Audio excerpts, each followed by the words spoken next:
এরকম বয়স দিতে যোগ্যতা লাগে, বয়সটা সবাই শুনুন।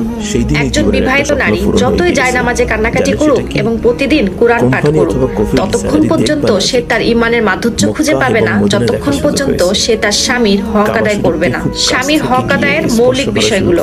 নাম্বার 1, একজন স্ত্রীর উচিত তার স্বামীর পোশাক হয়ে যাওয়া, তার ভিতরে কমতি বের না করা, তার দোষ খুঁজে বের না করা, তার নিজের পরিবারের মাধ্যমে স্বামীকে পেরেশানি না দেওয়া এবং বিরক্ত না করা। নাম্বার 2, স্বামীর উপরে অসন্তুষ্ট না হওয়া, স্বামী যা দিচ্ছে সেটাতে আলহামদুলিল্লাহ বলা, শুকরিয়া আদায় করা। নাম্বার 3, স্বামীর সামনে খারাপ ভাষা ব্যবহার না করা। যদি রেগে থাকে অথবা খারাপ মেজাজে থাকে, তাহলে শরীয়তের নির্দেশ আপনি স্বামীর সাথে সম্মান, মর্যাদা এবং ভালোবাসার সাথে তার রাগ মোকাবেলা করবেন।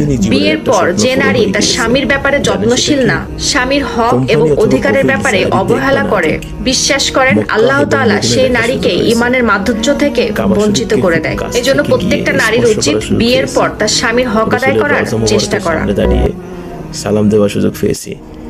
একজন মুসলিম হিসেবে